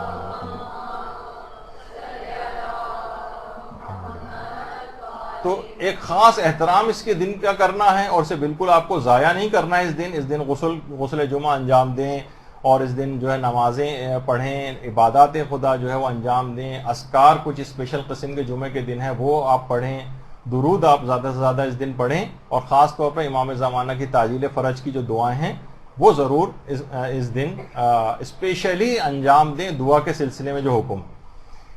دیکھیے جب برادران یوسف نے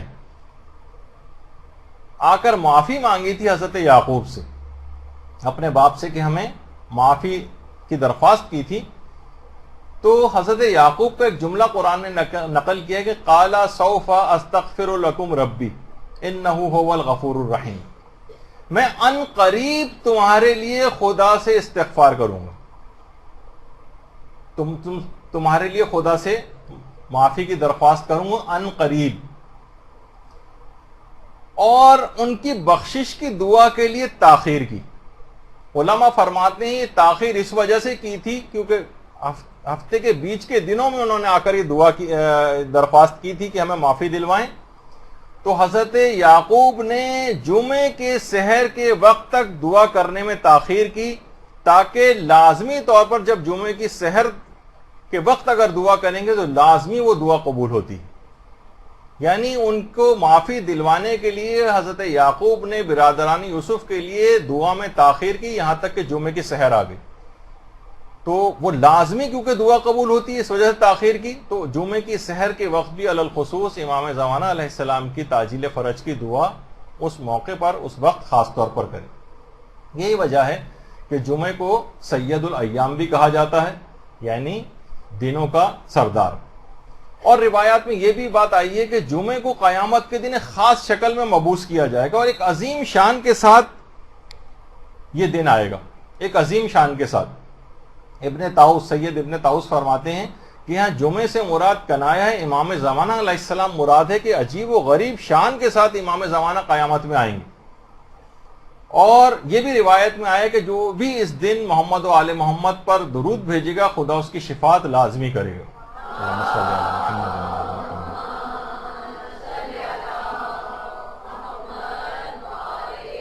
ابن سنان راوی اس نے کہا مولا کتنی مرتبہ پڑھیں اور کب کب پڑھیں یہ درود؟ امام نے فرمایا 100 بار پڑھو، یعنی جمعے کے دن 100 مرتبہ اس درود کو پڑھو اور وقت عصر پڑھو، یعنی ظہر کے اول وقت سے 3 گھنٹے کے بعد.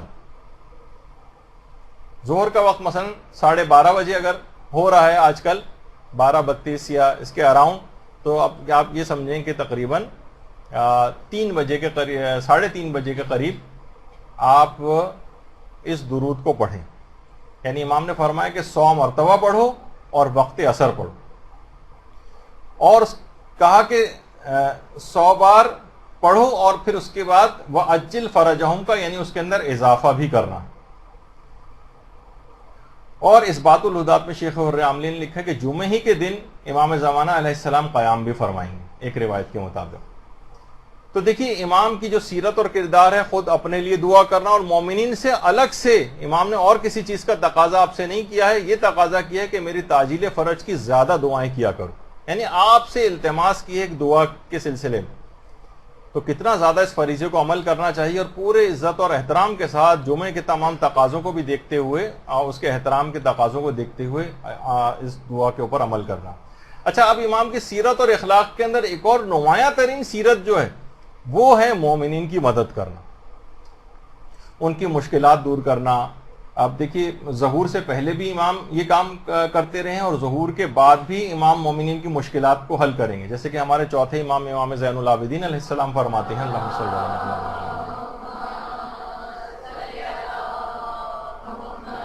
کہ جب ہمارا قائم قیام کرے گا تو خدا ہمارے شیعوں سے مشکلات کو دور کرے گا. اور امام نے فرمایا کہ یہ جو آیت ہے والعاقبۃ للمتقین، انجام تو فقط پرہیزگاروں کے لیے ہے. یہ امام مہدی کے دور کے متعلق یہ بات آئی کہ انجام تو فقط پرہیزگاروں کا ہے. یہ حقیقتاً صحیح طور پر منطبق ہوتی ہے امام زمانہ کے ظہور کے بعد. اچھا، جس مقصد کے لیے بھی امام زمانہ کو پکاریں امام ضرور آپ کی مدد کریں. شیخ صدوق اور ان کے والد دونوں کی قبریں رے میں یا تہران سے جو ملحقہ جو علاقہ ہے اس کے اندر دونوں باپ اور بیٹوں کی قبریں وہیں پر ہیں. علماء کی وہاں پر عام طور پر درس وغیرہ بھی ہوتے ہیں. تو شیخ صدوق نے اولاد کے سلسلے میں، شیخ صدوق کے والد نے اولاد کے سلسلے میں امام زمانہ سے دعا کی درخواست کی تھی، اور حسین ابن روح کے ذریعے ان کے واسطے سے امام تک اپنی درخواست کو پہنچایا تھا. تو امام نے کیا جملہ فرمایا تھا کہ جلد ہی ایک دیلمی کنیز سے تمہاری شادی ہوگی اور 2 بیٹے اس سے پیدا ہوں گے اور تمہارے دونوں بیٹے فقیہ ہوں گے. شیخ صدوق کہتے ہیں کہ میں جب بھی وہ اپنے استاد کے سامنے زانو تلمس طے کر کے بیٹھا ہوا ہوتا تھا, انتہائی ادب و احترام کے ساتھ علم حاصل کرتا تھا, تو لوگ مجھے دیکھ کر کہتے تھے کہ تمہارا علم دین کی طرف شوق رکھنا, میلان رکھنا کوئی تعجب کی بات نہیں ہے, کیونکہ تم امام زمانہ کی دعا کے نتیجے میں پیدا ہوئے ہو.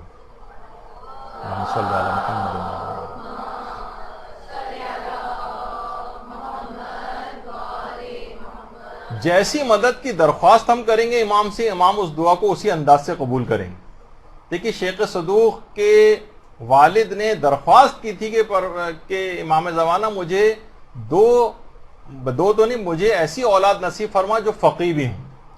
تو پروردگار نے امام زمانہ کے مقام اور مرتبے کے وسیلے سے جو دعا قبول کی ہے اس میں 2 فقیہ بیٹے, شیخ صدوق جیسا جس کے اندر ایک بیٹا تھا وہ شیخ صدوق کے والد کو, جو علی ابن باویہ قمی ہیں, محمد ابن باویہ قمی تو شیخ صدوق ہیں, ان کے والد کا نام علی تھا, اور ان کے ایک بھائی اور, وہ دونوں کے دونوں فقیہ. اچھا دیکھیے, کیونکہ شیخ صدوق کے والد نے فقیہ بیٹوں کی دعا کی تھی تو امام کے حوالے سے وہی بیٹے ان کو نصیب ہوئے. ہماری دعاؤں میں ڈاکٹر بیٹے ہوتے ہیں, انجینئر بیٹے ہوتے ہیں, چارٹرڈ اکاؤنٹنٹ بیٹے ہوتے ہیں, بینکر بیٹے ہوتے ہیں, یا MBA اور PhD اس طرح کی دعائیں ہوتی ہیں. آج تک ہم نے کسی بھی ماں کو فقیہ اور مجتہد بیٹوں کی دعائیں مانگتے نہیں دیکھا. تو ٹھیک ہے, جب جس انداز کی آپ کی دعا ہوگی اسی انداز سے پھر جو ہے اس کی قبولیت ہوتی ہے. تو دیکھیے حضرت یوسف کے متعلق بھی ملتا ہے کہ حضرت یوسف زندان میں, حضرت یوسف کی سیرت تھی کہ زندان کے قیدیوں کی بھی مدد کیا کرتے تھے. یوسف زہرا بھی اپنے ماننے والوں کی اسی انداز سے خبر گیری کرتے ہیں, اور امام کی اب تک مدد آپ کے شامل حال نہ ہوتی تو نہ جانے شیعت کو اس سے کہیں پہلے کچل کر ختم کر دیا جاتا. تو اصل مسئلہ یہ کہ ہم نے واقعتاً ان مظالم کے مقابلے میں امام کو دل سے پکارنا بند کر دیا. اتنی قتل و غارت گری ہوئی, کبھی لوگ امام زمانہ کو اس لحاظ سے پکارتے نہیں ہیں, بلکہ کوئی اگر کہے بھی تو وہ کہتے ہیں کہ بھائی یہ دور چلا گیا, اب آپ اپنے پیروں پہ ویسے خود ہی کھڑے ہوں, اور ویسے ہی آپ یعنی امام کو مائنس کر کر خود سے انتقام لینے کی بات کرتے ہیں. ٹھیک ہے, بعض اوقات وسائل بھی اختیار کرنے ہوتے ہیں دشمن سے مقابلے کے لیے, لیکن ان کو مائنس کر کے تو نہیں ہونا چاہیے. یہ اس طرح کے نظریات پیدا ہو رہے ہیں آج کل. ہم لوگ کتنے آرام سے اس کے باوجود ہیں, سکون سے کتنے آرام سے یہاں پر بیٹھے ہوئے ہیں. کتنے آپ عراق اور شام کے اندر مومنین کے حالات کو دیکھیں, کس طریقے سے بچے صحراؤں کے اندر تپتی ہوئی جھلستی ہوئی 55-60 ٹیمپریچر کے اندر یہاں سے وہاں پریشان دنیا کے اندر جو ہے گھوم رہے ہیں.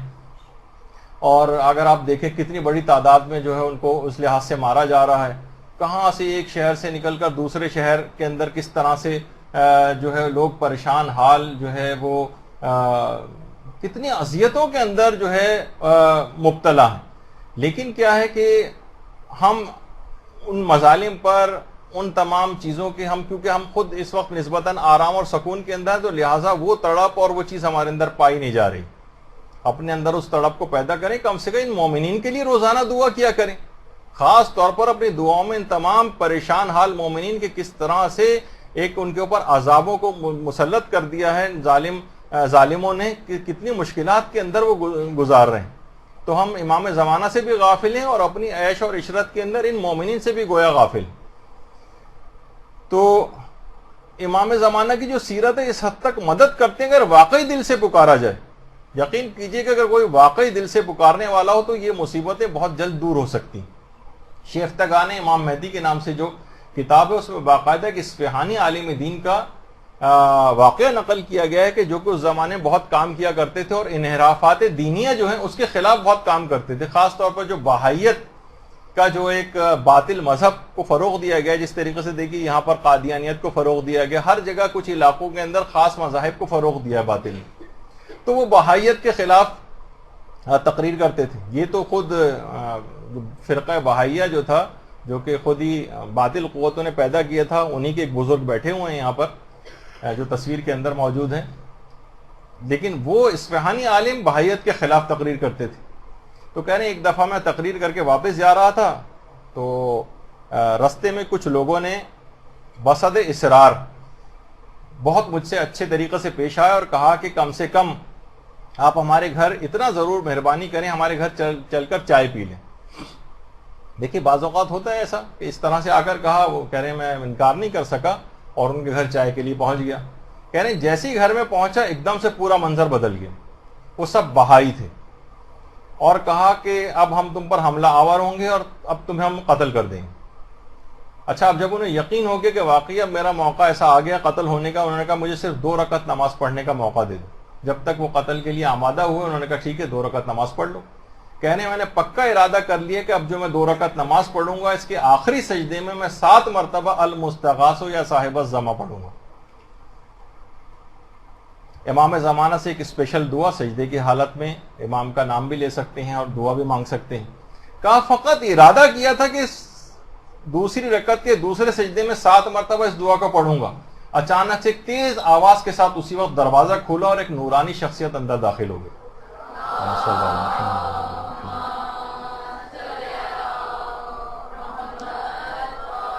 اس سے پہلے کہ وہ بہائی لوگ کچھ سمجھتے، چشمے زدن میں وہاں سے مجھے نکالا اور مجھے میرے مدرسے میں اس شخصیت نے پہنچا دیا، اور اس کے بعد اچانک سے وہ شخصیت آنکھوں سے غائب ہو گئی۔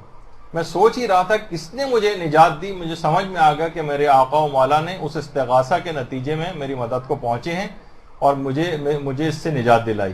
وہ خود فرماتے ہیں اصفہانی عالم دین کہ اگلی رات کو وہ تمام بہائی میرے گھر معافی مانگنے کے لیے آئے اور سب نے باقاعدہ طور پر کلمہ پڑھا اور سب کے سب نے مذہب شیعہ کو قبول کر لیا۔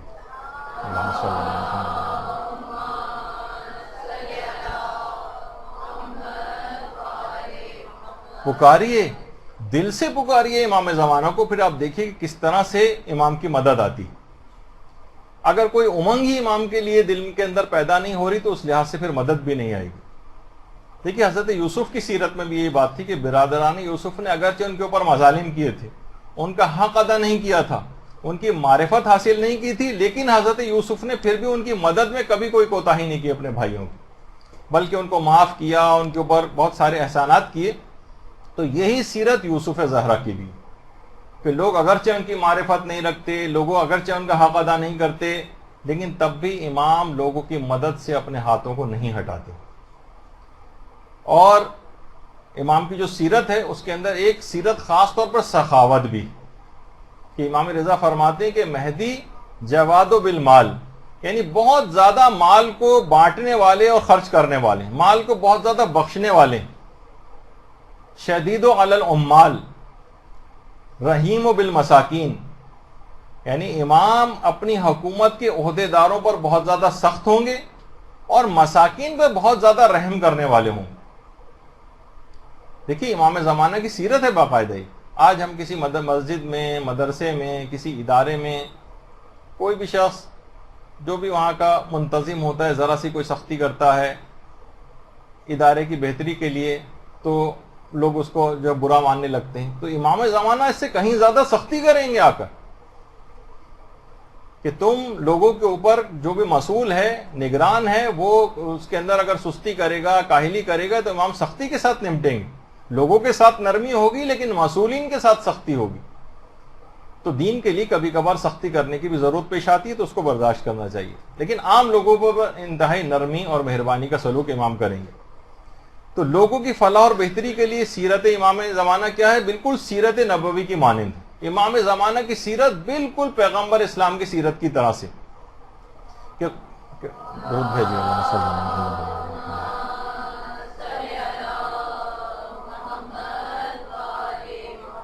کہ رفتار گفتار ہر چیز کے اندر امام کی سیرت بالکل ویسی ہے، حتیٰ کہ نام اور کنیت بھی وہی ہے جو پیغمبر کی، پیغمبر کا طریقہ تبلیغ بھی بالکل وہی ہے کہ جو کہ پیغمبر کا طریقہ تبلیغ تھا۔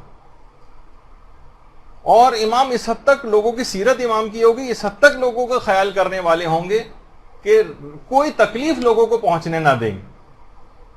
سیرت امام کی ہمیں بھی پیروی کرنی چاہیے۔ روایتوں میں کہ ہر رکاوٹ جو لوگوں کے راستوں کے اندر ہوگی امام ہر رکاوٹ کو دور کر دیں گے، حتیٰ کہ اگر مسجد بھی اگر لوگوں کی راہ میں رکاوٹ بن رہی ہوگی تو امام مسجد کو ڈھا دیں گے، یعنی جتنے ناجائز تجاوزات ان جگہوں کے اوپر مساجد لوگ قائم کر لیتے ہیں، راستوں کے اندر قائم کر لیتے ہیں، امام ان کو ڈھائیں گے۔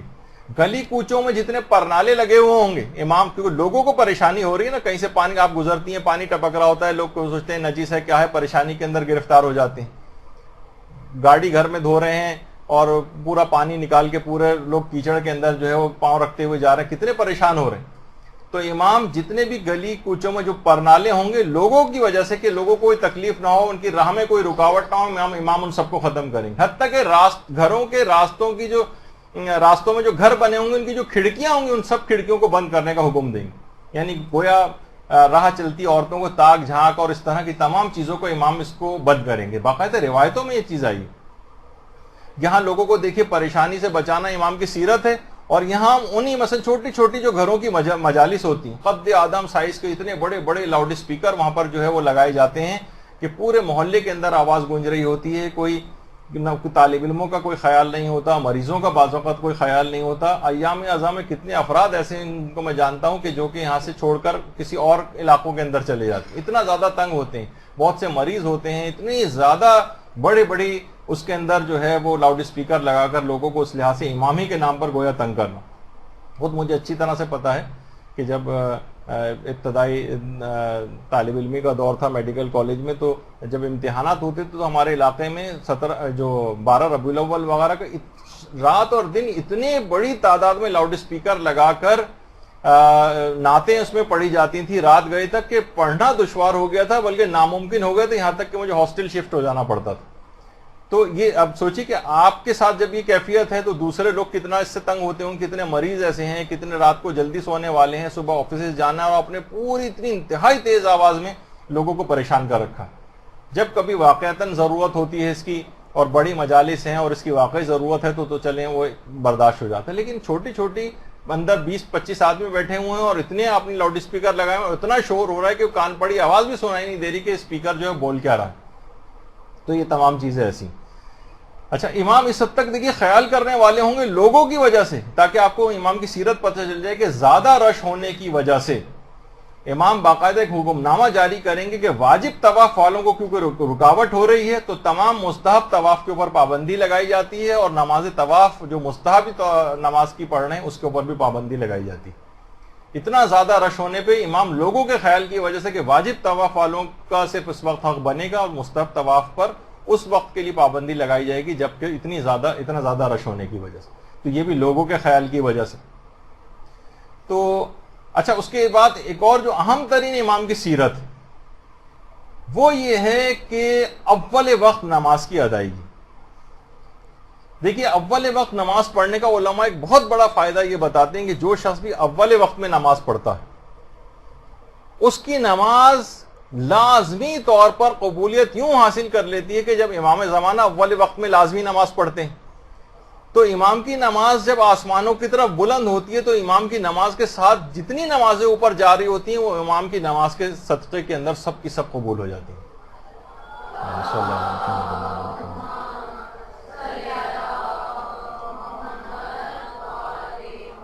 یہی وجہ ہے کہ نمازوں کو خاص طور پہ نماز فجر کو دیر سے پڑھنے والوں کو امام نے ملعون بھی قرار دیا۔ ملعون ہے وہ شخص، ملعون ہے وہ شخص، ملعون ہے وہ شخص جو صبح کی نماز میں اتنی تاخیر کرے کہ ستارے نظر آنا بند ہو جائے۔ یعنی بالکل جب اتنی روشنی ہو گئی اس وقت آپ نماز پڑھیں، بالکل قضا ہونے سے 5-7 منٹ پہلے۔ تو امام نے اس لحاظ سے لعنت کی ہے۔ اور باقاعدہ ایک جملہ ہے جو آیت اللہ بہجت سے منسوب ہے اور بہت مشہور ہے ان کا یہ جملہ کہ نماز مانند لیمو شیریں است۔ فرماتے ہیں کہ نماز بالکل میٹھے لیمو کی مانند ہے، جتنا اول وقت سے دور ہوتی جائے گی اتنی تلخ ہوتی چلی جائے گی۔ آقا بہجت فرماتے تھے، کہتے تھے جتنی نمازوں میں تاخیر ہوگی اتنے امور زندگی میں تاخیر ہوگی، یہ بات یاد رکھ لو۔ جتنی نمازوں میں تاخیر کرو گے امور زندگی میں تاخیر ہوگی، شادیوں میں تاخیر ہوگی، پریشانیوں سے باہر نکلنے میں تاخیر ہوگی، کاروبار اور ملازمت میں بہتری اور ترقی ہونے میں تاخیر ہوگی، اولاد کے پیدا ہونے میں تاخیر ہوگی، کوئی کام وقت پر اور جلد نہ ہو سکے گا۔ لہٰذا اپنی نمازوں کو منظم کرو تاکہ تمہارے امور زندگی بھی منظم ہو جائیں۔ یہ باقاعدہ آقا بہجت کہتے تھے. اور حقیقت یہ ہے کہ نمازوں کو اول وقت سے تاخیر میں ڈالنے جانے لگا, بالکل آخری وقت میں بالکل بے توجہی کے ساتھ نماز پڑھی جاتی جیسے کوئی بہت بڑا بوجھ ہو. تو اس کے نتیجے میں امور زندگی سارے ڈیلیڈ ہو رہے ہیں, ہر چیز میں تاخیر ہو رہی ہے, شادیوں میں تاخیر, اولاد میں تاخیر, بہتری, ہر چیز کی بہتری آنے میں تاخیر, مشکلات سے جلدی نکلنے میں تاخیر. آقا بہجت فرماتے تھے. اور امام زمانہ کی سیرت یہ کہ ہر نماز کو اپنے اول اوقات میں انجام دیتے ہیں. تو فرماتے تھے کہ جتنا اول وقت میں نمازوں کو پڑھو گے اتنی ہی جلدی جلدی کامیابیاں تم کو ملیں گی. اچھا, اسی طریقے سے نماز شب کی بھی 3 دفعہ امام نے اپنے ایک واقعے کے اندر نافلہ نماز شب کی بڑی تاکید کی ہے. زیارت عاشورہ کی بہت زیادہ امام تاکید کرتے ہیں, اور زیارت جامع کبیرہ کی بہت زیادہ امام نے اس کو ریکمینڈ کیا ہے کہ اس کو پڑھنا چاہیے. اچھا, بہت سارے لوگ زیارت عاشورہ کے سلسلے میں 100 لعن اور 100 سلاموں سے کافی پریشان ہوتے ہیں. دیکھیے, ویسے تو آیت اللہ بہجت فرماتے ہیں کہ شیخ انصاری یہ جب بھی زیارت عاشورہ پڑھتے تھے 100 لعن اور 100 سلام کے ساتھ ہی پڑھتے تھے. اور امام خمینی کی سیرت میں بھی ملتا ہے, امام خمینی ہمیشہ زیارت عاشورہ کو 100 لعن اور 100 سلام کے ساتھ پڑھتے تھے. لیکن اس کا ایک آسان طریقہ بھی ہے کہ سید علی مواحد اصفہانی ایک عالم ہے ہمارے, جنہوں نے ایک کتاب لکھی ہے زیارت عاشورہ و آثار شگفتاں کے نام سے. امام علی نقی علیہ السلام سے ایک روایت اس کے اندر نقل کی,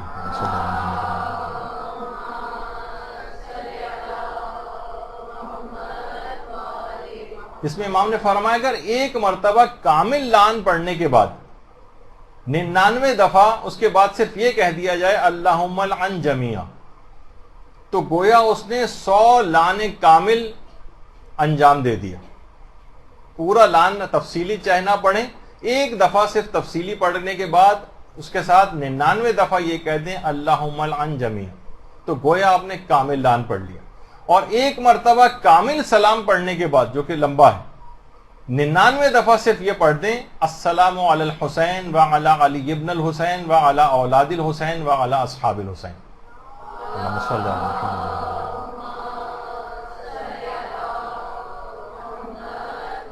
گویا 100 بار کامل سلام آپ نے پڑھ لیا. علماء فرماتے ہیں بالفرض اگر یہ روایت نہیں بھی ہوتی تب بھی اگر کوئی وقت کی کمی کی وجہ سے, کسی مجبوری کی وجہ سے اگر ایک بار پڑھتا تب بھی کوئی قباحت نہ ہوتی. لیکن یہ کریموں کی بارگاہ ہے تو انشاءاللہ وہی اثر پذیری ملے گی اگر اس انداز سے بھی پڑھا جائے. اور اس سے ملتی جلتی روایت ایک علامہ جواد ابن عباس کربلائی نے بھی لکھی ہے, بہت ساری کتابوں کے اندر ہے, شفاء الصدور کے اندر بھی ہے, امیر المومنین سے باقاعدہ جو روایت ہے اس کے اندر.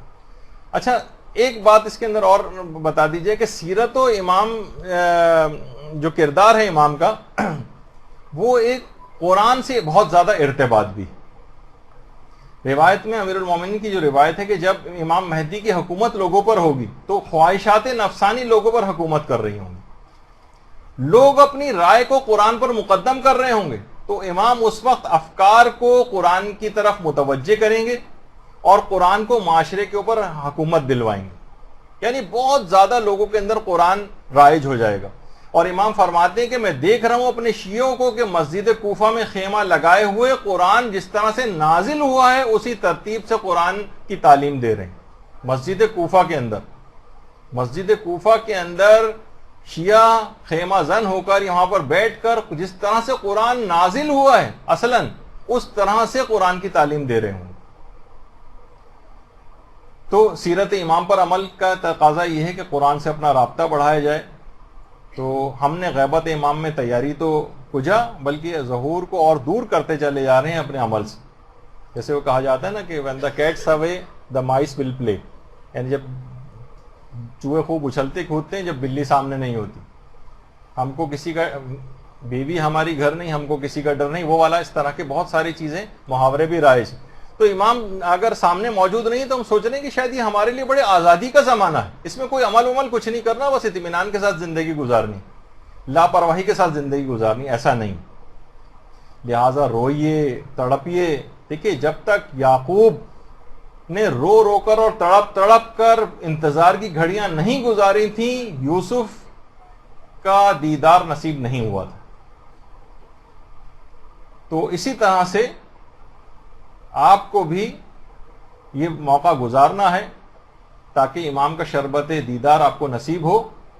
اور دیکھیں یعقوب مایوس بھی نہیں ہوئے تھے اور بار بار طویل عرصے تک بیٹوں کو جا کر کہتے تھے جاؤ اور جا کر یوسف کو تلاش کرو. آپ بھی مایوس نہ ہوں, اگرچہ غیبت طولانی ہو گئی ہے لیکن حضرت یعقوب کی سیرت پہ عمل کر رہے ہیں کہ غیبت طولانی بھی ہو جائے تب بھی یاد کو فراموش نہیں کرنا. آخر میں بس یہ دعا ہے پروردگار عالم سے کہ پروردگارہ جس طرح تو نے مصر کے بادشاہ اور اس کی بیوی کے دل میں یوسف کی محبت کو ڈالا تھا, بالکل اسی طرح سے یوسف زہرا کی بالکل ویسی محبت ہمارے دل میں بھی پیدا کر دے.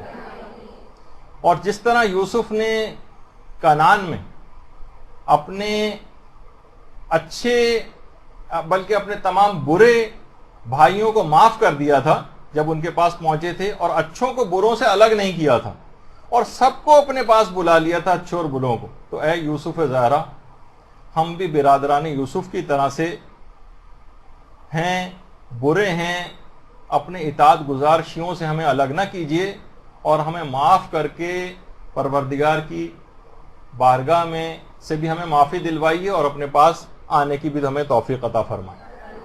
اور یا امام زمانہ حضرت یوسف نے اپنی قمیص باپ کو بھیجی تھی تاکہ ان کے چہرے پر وہ قمیص ڈال دی جائے اور ان کی بینائی لوٹ آئے. اے یوسف زہرا ہماری آنکھوں کی بصیرت ان گناہوں کے باعث بے بصیرتی میں تبدیل ہو چکی, اپنے دیدار کی تصویر کو ان آنکھوں میں آپ ابھار دیجئے تاکہ ہماری آنکھوں کو بھی بصیرت عطا ہو جائے. اور اے یوسف زہرا ہماری آنکھوں پر اتنا دبیز اور بھاری پردہ پڑا ہوا ہے گناہوں کا کہ یہ ہمارے ناتواں ہاتھ تو اس کو ہٹانے کی طاقت نہیں رکھتے ہیں. اے موسیٰ زمانہ فقط آپ کا جو ید بیضا ہے وہی صرف اس پردے کو ہٹا سکتا ہے, تو آپ اس پردے کو ہٹا دیجیے. اے یوسف زہرا ٹھیک ہے کہ ہم حضرت یعقوب کی طرح تو نہیں ہیں لیکن آپ تو یوسف نبی سے زیادہ کریم اور سخی ہیں, آپ اپنا کرم ہم پر فرما دیجیے. اور حضرت یوسف نے کنعان میں مصر کی خشک سالی جو تھی اس کو اپنے حسن تدبیر سے دور کر دیا تھا.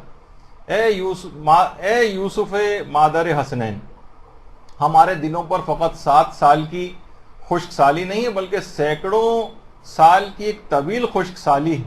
آپ اپنے حسن تدبیر سے ہمارے قحط زدہ دلوں میں اطاعت و محبت کے پھول کھلا دیں.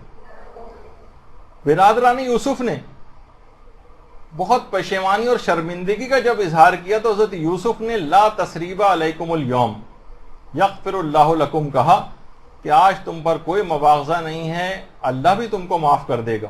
اور یہ کہہ کر سب کو معاف کر دیا تھا. تو اے یوسف زہرا ہم نے بھی آپ کی بہت نافرمانیاں کی ہیں, آپ کی بہت ناقدری کی ہے, ہماری کوتاہیوں اور گناہوں کو بھی آپ خود بھی معاف کر دیں اور اللہ سے بھی ہم کو معافی دلوا دیجیے. دیکھیے امام زمانہ کی ایک ایسی عظیم شخصیت ہے کہ اتنی عظیم شخصیت کے لیے بہت بولنا چاہیے, بہت لکھنا چاہیے, مگر ایک افسوسناک اور حسرت انگیز خاموشی لبوں کے اوپر چھائی ہوئی. دوسروں کو تو ان کا تعارف درکنار, ان کے ماننے والوں کی محفلیں بھی ان کے ذکر سے خالی نظر آ رہی ہیں. ہماری عام گفتگو کے اندر, ہماری ڈرائنگ روم کی گفتگو میں, ہماری خواتین و مرد حضرات کی گفتگو میں کہیں امام زمانہ نہیں. موت کی سی اس خاموشی کو یوسف زہرا کے ذکر خیر کے ذریعے توڑ دینا چاہیے اور امام کی کچھ تو خدمت کر جانی چاہیے تاکہ ان کے ظہور کے بعد ہم ان کے قدموں کو ہاتھ لگا کر یہ بات کہہ سکیں کہ اے مولا ایک چیونٹی کا سلیمان زمانہ کے حضور یہی مختصر سا نظرانہ ہے, اس کو قبول فرمائیے. وصلی اللہ علی محمد وآلہ الطیبین الطاہرین.